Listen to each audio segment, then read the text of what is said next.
नमस्कार विद्यार्थियों। प्रथम वर्ष इतिहास के प्रथम प्रश्न पत्र में हम लोग प्राचीन भारत के बारे में पढ़ रहे हैं और इसमें हम बौद्ध धर्म की जानकारी हासिल कर रहे थे। जैसे कि मैंने आपको पहले बताया था कि बौद्ध धर्म के विकास के लिए 4 बौद्ध संगीतियों का आयोजन किया गया। इन सब का काल बहुत अलग अलग है। अलग अलग राजाओं द्वारा इन बौद्ध संगीतियों को शुरू किया गया था। उन्होंने अलग अलग कार्य इन संगीतियों में करवाया और उसके द्वारा बौद्ध धर्म के विकास के लिए मार्ग इनके द्वारा प्रशस्त करवाया गया। तो ये 4 बौद्ध संगीतियाँ कब हुई और किनके द्वारा हुई, उसकी चर्चा आज के हम वीडियो में करेंगे।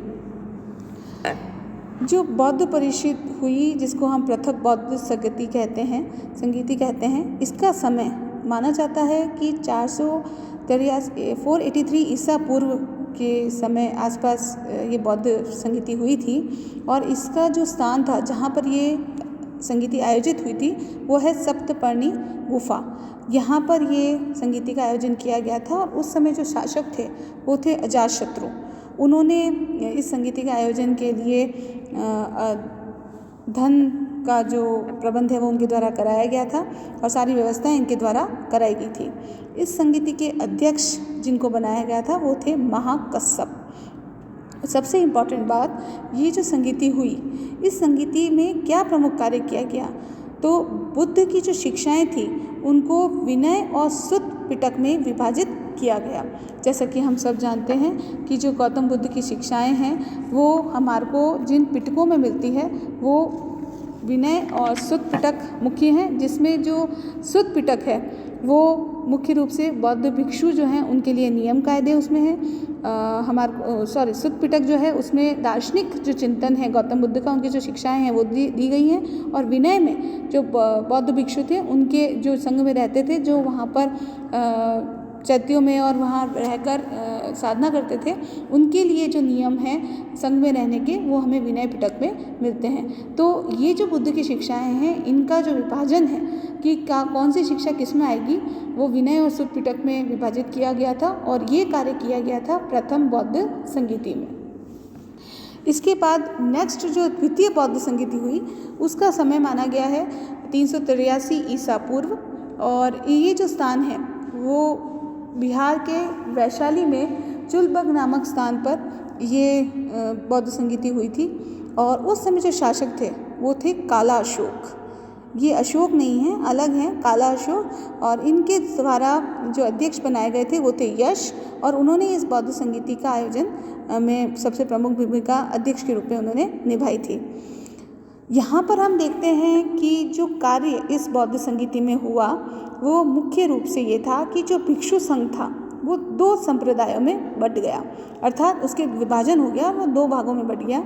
एक तो थे स्थविर, जिन्हें थेरवादी भी कहा जाता था, और दूसरे थे महासांगिक। इसमें इन 2 शाखाओं में ये जो संघ है भिक्षु संघ वो बट गया था। अब इन दोनों में डिफरेंस क्या है, क्या दोनों में अलग अलग चीज़ें हैं। जो थेरवादी थे वो किन्हें क्या मानते थे और महासांगिक क्या मानते थे। तो पहले हम आते हैं थेरवादी पर। ये जो थेरवादी थे ये इनको किसका नेतृत्व मिला था, महाकचायन जो भिक्षु थे उनका नेतृत्व इनको प्राप्त हुआ था। और इनकी जो खास बात थी थेरवादियों की वो ये कि ये रूढ़िवादी और परंपरागत नियमों में आस्था रखते थे, अर्थात ये कि जो भी नियम हैं उनमें किसी तरह का जो बौद्ध शिक्षाएं, गौतम बुद्ध की जो शिक्षाएं हैं उसमें किसी तरह का फेरबदल इनके द्वारा नहीं माना जाता था। और ये बहुत ही रूढ़िवादी थे और परंपरागत नियमों में ही आस्था रखना चाहते थे, उसमें किसी तरह का बदलाव ये नहीं करना चाहते थे। अगले हैं महासांगिक। महासांगिक जो हैं उनको नेतृत्व मिला था महाकश्यप भिक्षु का। ये एक बहुत बड़े भिक्षु थे जिन्होंने उन्होंने इसको नेतृत्व प्रदान किया। और इनके इसमें ये जो संघ था ये प्रगतिवादी संघ भी कहा जा सकता है इसे, क्योंकि ये नियमों में परिवर्तन को इनके द्वारा स्वीकार किया गया था। इनके अनुसार समय के साथ नियमों में परिवर्तन आवश्यक है और जहाँ जहाँ नियमों में परिवर्तन किया जाना चाहिए, जो सही है, जिसका अनुशीलन किया जाना चाहिए, तो उसमें बदलाव करके उसे अपना लेना चाहिए। तो मुख्य रूप से जो भेद है वो नियमों के पालन से ही संबंधित है कि थेरवादी जो थे वो रूढ़िवादी और परंपरागत नियमों में आस्था रखने वाले, जबकि महासांगिक जो है वो नियमों में परिवर्तन स्वीकार करने वाले और प्रगतिवादी थे। इसके बाद तृतीय बौद्ध संगीति, इसका समय माना जाता है 250 ईसा पूर्व। स्थान है पाटलिपुत्र, जहाँ पर ये बौद्ध संगीति हुई थी।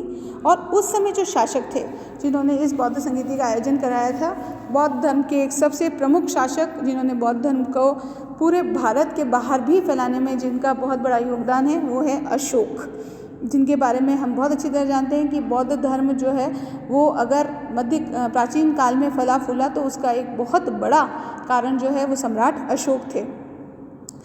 इस बौद्ध संगीति के जो अध्यक्ष थे वो थे मोगलीपुत्र तिस, उनके द्वारा इसमें अध्यक्षता की गई थी। और जब हम इस बौद्ध संगीति की बात करते हैं कि इसमें प्रमुख कार्य क्या किए गए, तो उसमें जो पहला प्रमुख कार्य किया गया वो था अभिधम्म पिटक का संकलन। जैसा कि हम जानते हैं कि जो सारी बौद्ध गौतम बुद्ध की शिक्षाएं हैं उन्हें 3 पिटकों में बांटा गया है। पहले ही बौद्ध संगीति में 2 पिटक हो गई थी, सुत्त और विनय, लेकिन गौतम बुद्ध की जो शिक्षाएं हैं उनका जो दार्शनिक स्वरूप है, जो दार्शनिक रूप से उन पर चिंतन किया गया, वो हमें मिलती है अभिधम्म पिटक में। यहाँ पर ये कार्य सबसे इम्पोर्टेंट हुआ था। इसके अलावा एक और चीज़ जो उस समय खास की गई थी वो ये कि संघ में भेद रोकने के लिए कठोर नियमों का निर्माण किया गया था। जैसे हमने देखा द्वितीय बौद्ध संगीति में संघ में विभेद हो गया था और थेरवादी और महासांगिक 2 शाखाएं बन गई थी। तो इसी को रोकने के लिए कि आगे और शाखाएं नहीं बने, सारे जो बौद्ध भिक्षु हैं, बौद्ध संघ के लोग हैं, वो एक ही जुटता में बंधे रहें, तो कुछ कठोर नियम बनाए गए थे ताकि किसी तरह का संघ भेद नहीं हो। तो ये तृतीय बौद्ध संगीति की खासियत है। अब हम आते हैं चतुर्थ बौद्ध संगीति। इसका समय माना जाता है प्रथम शताब्दी ईस्वी में। स्थान कुंडलवन, कश्मीर। कश्मीर में एक जगह है वहाँ कुंडलवन, वहाँ पर इस संगीति का आयोजन किया गया था। और इस संगीति के जो अध्यक्ष थे वो थे वसुमित्र, और इसके जो उपाध्यक्ष थे वो थे अश्वघोष। इनके द्वारा इस संगीति का पूरा कार्य किया गया था।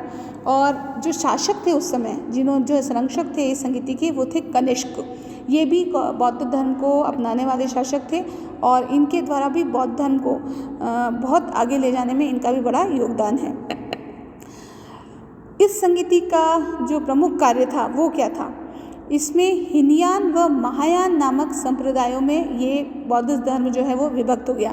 जैसे पहले हमने देखा था कि थेरवादी और महासांगिक में हुआ, यहाँ पर इसकी 2 प्रमुख शाखाएं उभर के आई, वो थी हीनयान और महायान। अब इन दोनों में क्या डिफरेंस है, क्या इन दोनों में अलग अलग है, किस प्रकार, वो हम देखते हैं कि जो हीनयान है उसमें महात्मा बुद्ध को महामानव माना गया है, ईश्वर नहीं। वो ये कहते हैं कि वो महामानव है, हर मानवों से ऊपर है, लेकिन ईश्वर नहीं है। इसमें मूर्ति पूजा नहीं मानी गई है, अर्थात ये गौतम बुद्ध की जो मूर्ति होती थी उसकी पूजा नहीं करते थे।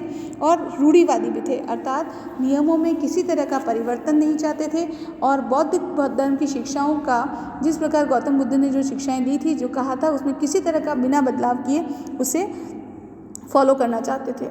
लेकिन जो महायान को मानने वाले लोग थे वे महात्मा बुद्ध को ईश्वर के रूप में मानते थे और साथ ही साथ उनकी मूर्ति पूजा भी करते थे, अर्थात इनके द्वारा गौतम बुद्ध की मूर्तियां बनाकर उनकी पूजा की जाने लगी। ये प्रगतिवादी भी थे, अर्थात ये कि ये नियमों में जो बदलाव है उसके पक्षधर थे कि समय के अनुसार नियमों में बदलाव किया जाना चाहिए और उसी तरह से तभी ये जो धर्म है ये फलता फूलता रह सकता है, नहीं तो ये धर्म भी खत्म हो जाएगा। ऐसा महायान के जो अनुयायी थे उनके द्वारा कहा जाता था। तो ये 2 सबसे प्रमुख शाखाएं जो आज भी मौजूद है वो है हीनयान और महायान, और ये दोनों शाखाएं बनी थी चतुर्थ बौद्ध संगीति के समय। ये तो हो गई आपकी 4 प्रमुख बौद्ध संगीतियाँ जो अलग अलग टाइम पर हमको देखने को मिलती हैं। अलग अलग टाइम पीरियड में अलग अलग कार्य इन संगीतियों में हुए, अलग अलग शासकों ने इनको संरक्षण प्रदान किया। इसके बाद हम एक पॉइंट और लेते हैं कि जो महात्मा बुद्ध के जीवन की जो प्रमुख 5 घटनाएं हैं उसमें बौद्ध धर्म के प्रतीकों के रूप में उनको माना गया है। अर्थात क्या? जैसे उनका जन्म है तो कमल और सान ये जो है वो बौद्ध धर्म के प्रतीक बन गए हैं। ये दोनों बहुत प्रमुख प्रतीक के रूप में माने जाते थे। अर्थात बौद्ध धर्म में महात्मा बुद्ध का जन्म किस प्रकार किन प्रतीकों में माना गया है? कमल और सांड के प्रतीक के रूप में। जब वो ग्रह त्याग उनके द्वारा किया गया था, तो अश्व पे बैठ के अपना ग्रह त्याग उन्होंने किया था, तो इसीलिए ग्रह त्याग का प्रतीक क्या है? अश्व। महाबोधि अर्थात जहाँ पर उनको सर्वोच्च ज्ञान की प्राप्ति हुई थी, तो उसे जिस जगह पर बैठ के हुई थी वो एक बोधि वृक्ष, उसको नाम दिया गया। तो वो जो बोधि वृक्ष है वो एक तरह से सर्वोच्च ज्ञान का प्रतीक माना गया है। तो महाबोधि अर्थात सर्वोच्च ज्ञान की प्राप्ति का प्रतीक है बोधि वृक्ष। प्रथम उपदेश, जो उन्होंने प्रथम उपदेश दिया था, उसका प्रतीक माना गया है धर्म चक्र प्रवर्तन को, अर्थात धर्म का पहिया चलना। तो ये जो धर्म चक्र प्रवर्तन है, इसका किससे रिलेशन है? प्रथम उपदेश से। और उनके जो पद चिन्ह हैं वो किसके तुल्य माने गए हैं? उनके निर्वाण के तुल्य माने गए हैं। अर्थात अगर उनके निर्वाण की हम बात करते हैं तो उसका प्रतीक क्या होगा?